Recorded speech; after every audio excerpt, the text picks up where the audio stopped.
మైనారిటీలకు చంద్రబాబు నాయుడు గారు ఏది కల్పించలేదు పదవి అని చెప్పారు. అన్న ఈరోజు మైనారిటీలకు మీరు మర్చిపోయారేమో, మైనారిటీల సంక్షేమము నిజంగా తెలుగుదేశం ప్రభుత్వ హయాంలోనే మైనారిటీలకు ఎక్కువ లాభం జరిగింది.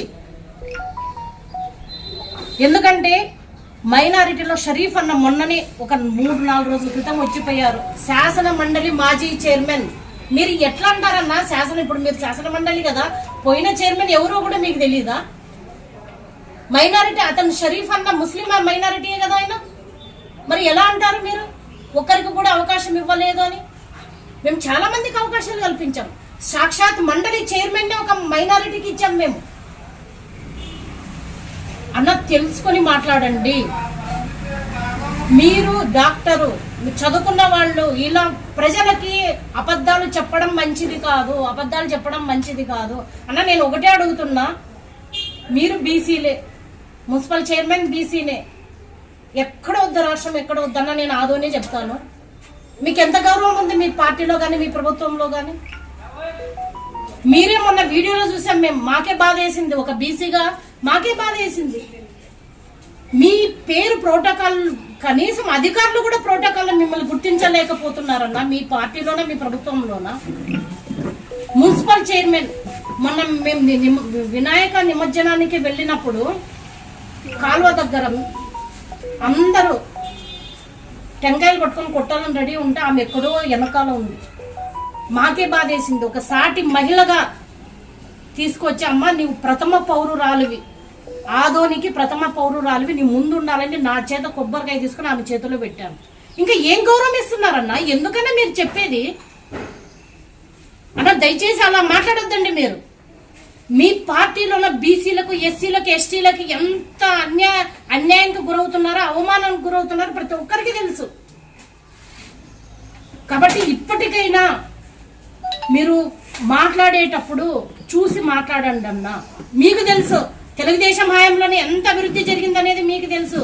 తెలుగుదేశం హయాంలోనే ఈరోజు బీసీలు ఇంత గుర్తింపు వచ్చిందంటే నందమూరి తారక రామారావు గారు. ఆ రోజు ఆయన పెద్ద ఏ ముహూర్తంలో పార్టీ పెట్టారో గానీ ఒక సంచలనంగా బీసీలు, ఎస్సీలు, ఎస్టీలు పార్టీలోకి వచ్చి ఈరోజు చాలా మంది ఇప్పటికీ కూడా ఉన్నారు. అప్పుడు ఆయనతో పాటు పనిచేసిన వాళ్ళు ఇప్పటికీ కూడా ఉన్నారు. బడుగు బలహీన వర్గాల్లో రాజకీయ చైతన్యం తెచ్చింది తెలుగుదేశం పార్టీ. రాజకీయంగా వాళ్ళని పైకి తీసుకొచ్చింది తెలుగుదేశం పార్టీ. 2004లో ఇక్కడ నాకు ఒక బీసీ మహిళగా నాకు స్థానం కల్పించారు. ఇక్కడ 2 సార్లు మాకు ఎంపీ స్థానం కల్పించారు, ఎమ్మెల్సీ ఇచ్చారు, ఫుడ్ కమిషన్ మెంబర్ ఇచ్చారు, ఇక్కడ చాలా మందికి డైరెక్టర్లు ఇచ్చారు. మాకు ఎంతో గౌరవప్రదంగా ఉండింది. టీడీపీ హయాంలోనూ చాలా గౌరవప్రదంగా ఉన్నాం మేము. కానీ మీలాగా మమ్మల్ని ఎప్పుడు కూడా అగౌరవపరచలేదు. అక్కడ మిమ్మల్ని ఎలాగైతే బీసీలను, ఎస్సీలను, ఎస్టీలను అగౌరవపరిచారు మీ పార్టీలో, మీ ప్రభుత్వంలోనూ మమ్మల్ని అగౌరవపరచలేదు. కాబట్టి ఆదోని ప్రజలకు అందరికీ నేను తెలియజేసేది ఒకటి, సూపర్ 6 మినీ మేనిఫెస్టో అనేది చాలా అద్భుతమైనది. యాక్చువల్గా దసరాకి కొత్త మేనిఫెస్టో విడుదల చేయాలి. కానీ జగన్మోహన్ రెడ్డి గారు కక్షగట్టి నారా చంద్రబాబు నాయుడు గారిని జైల్లో పెట్టడం వల్ల ఫుల్ మేనిఫెస్టో మేము విడుదల చేయలేకపోయాము. తొందరలోనే మా జనసేన, టీడీపీ కలిసి కొత్త మేనిఫెస్టోని విడుదల చేస్తాం. రాష్ట్రం అభివృద్ధి జరగాలంటే ఖచ్చితంగా చంద్రబాబు నాయుడు గారు రావాలి, ఆయన ముఖ్యమంత్రి అవ్వాలి. అయితేనే రాష్ట్రం అభివృద్ధి జరుగుతుంది, అయితేనే నిరుద్యోగస్తులందరికీ ఉద్యోగ అవకాశాలు కల్పిస్తాయి, అయితేనే ఐటీ కంపెనీలు వస్తాయి, చంద్రబాబు నాయుడు గారు ముఖ్యమంత్రి అయితేనే ప్రాజెక్టులు వస్తాయి, అయితేనే అందరూ బాగుపడతారు. ఈరోజు రేట్లు చూసుకోండి. పేద ప్రజలు ఎంత, మేము ప్రచారానికి వెళ్తుంటే సూపర్ 6 మినీ మేనిఫెస్టో గురించి ముస్లిం ఏరియా కాజీపురాలోన వాళ్ళు ఒకటే అన్నారు, అమ్మ మాకు ఏమొద్దు, ధరలు తగ్గించండి.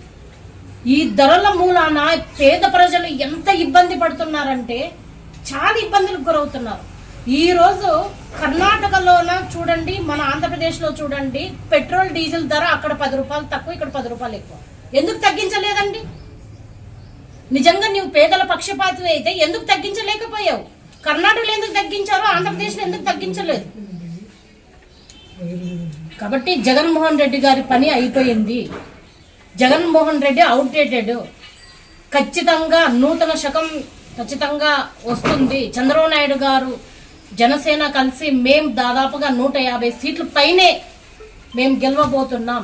వైనాట్ 175 అన్నారు మీరు. మాట వెళ్తే వైనాట్ 175. నిజంగా మాకు ఇప్పుడు చూస్తే నవ్వు వస్తుంది. ఉండి ఎమ్మెల్యేలే రాజీనామా చేసిపోతుంటే మీరు వైనాట్ 175 అనడానికి ఇంకేముందండి? మీ ఎమ్మెల్యేలే రాజీనామా చేస్తున్నారు. వాళ్ళు రాజీనామా చేయకుండా మీరు ఎంత కాళ్ళ వేళ పడుతున్నారో అందరికీ తెలుసు. ఈ రోజు పేపర్లో చూసాం, ఒకతను నాకు సీటు వద్దు, నేను మీరు ఇచ్చిన పోటీ చేయనని చెప్పారు ప్రకాశం డిస్టిక్ నుంచి. కాబట్టి మిమ్మల్ని ప్రజలు కాదు కదా, వైసీపీ పార్టీని ప్రజలు కాదు, వాళ్ళ పార్టీలోనే ఉండే ఎమ్మెల్యేలు లీడర్లే ఈరోజు నమ్మలేని పరిస్థితుల్లో ఉన్నారు. ప్రజల గురించి తర్వాత మాట్లాడతాం. మీ పార్టీలో ఉండే ఎమ్మెల్యేలు, ఎంపీలు, సెకండ్ క్యాడరు, కార్యకర్తలు, నాయకులు నమ్మలేని స్థాయికి వచ్చేసారు మీరు. కాబట్టి 100% రాబోయే కాలంలోన ఆదోని అభివృద్ధి పైన కూడా తప్పకుండా మేము ఫోకస్ పెడతాం. ఎందుకంటే ఎక్కడ చూసినా ఈ గ్రామాల్లో అయితే ఎంత దారుణంగా ఉంది. కనీస అవసరాలైనటువంటి రోడ్లు, డ్రైనేజీ, తాగునీటి వ్యవస్థ ఇవే కోరుకునేది ప్రతి ఒక్కరు కూడా. తాగునీళ్లు డైలీ ఉండాలి వాళ్ళకి, రోడ్లు బాగుండాలి, డ్రైనేజీ బాగుండాలి అనేది. ఇవి ఏ గ్రామాల్లో చూసినా, మొన్ననే నేను సంతెకులూరుకి పోయినా, అంతకుముందు చాలా గ్రామాల్లో తిరుగుతున్నా నేను. ఎక్కడ